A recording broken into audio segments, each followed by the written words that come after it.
CM Vijay அவர்கள் X-CM Stalin அவர்களை வீட்டுல போய் சந்திச்சிருக்காங்க. இதே மாதிரிதான் சீமான் அவர்கள் முதலமைச்சரா ஸ்டாலின் இருக்கும் போது நேர்ல போய் சந்திச்சாங்க. ஸ்டாலின் கிட்ட சீமான் பெட்டி வாங்கிட்டாரு அவரா போட்டு இன்ஸ்டாகிராம்ல ரீல்ஸா போட்டு தள்ளி இதுக்காக தான் அவர் டிவி கட்சியை விமர்சிக்கிறாங்க, சாட்டி திரும்ப விமர்சிக்கிறாங்க. சீமான் இந்த மாதிரி தான் பண்றாரு அப்படி இப்படி அவதூறா போட்டு நாம் தமிழர் கட்சியை காலி பண்ணிட்டாங்க. 8 விழுக்காடு ஓட்டுல இருந்த சீமான் அவர்கள் 4 விழுக்காடு ஓட்டுக்கு வந்துட்டாரு. பெட்டி வாங்கியிருந்தாரா? அட்லீஸ்ட் அவர் போட்டி போட்ட தொகுதியில குறைச்சி அவர் ஜெயிச்சிருக்கணும். அதுலயும் ஜெயிக்கல, பர்சன்டேஜ் கம்மியாயிடுச்சு.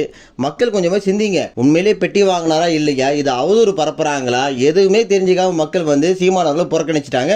அவர் எலெக்ஷன் தோத்து போயிட்டாரு. கண்ணீர் விட்டு கதறி சீமான் அவர்கள் வீடியோ போட்டாரு. சீமான் அவர்களை தோக்கடிச்சிட்டாங்க. சீமான் அவர்கள் முதலமைச்சரா ஸ்டாலின் இருக்கும் போது நேர்ல போய் சந்திச்சாங்க. அது ஒரு துக்க நிகழ்வு. ஸ்டாலின் அவர்கள் ஃபேமிலியில ஒரு முக்கியமானவங்க இறந்துட்டாங்க.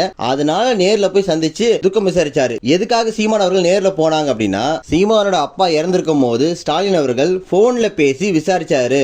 கவலைப்படாதீங்க சீமான், நான் இருக்கேன் அந்த மாதிரி சொன்னாரு. அதே மாதிரி சீமான் அவர்கள் மயங்க போட்டு ஒரு முறை விழுந்துட்டாரு ஒரு போராட்டத்துக்கு போகும்போது.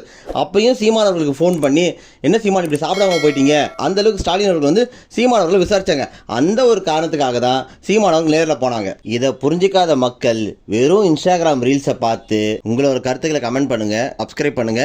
நன்றி, வணக்கம்.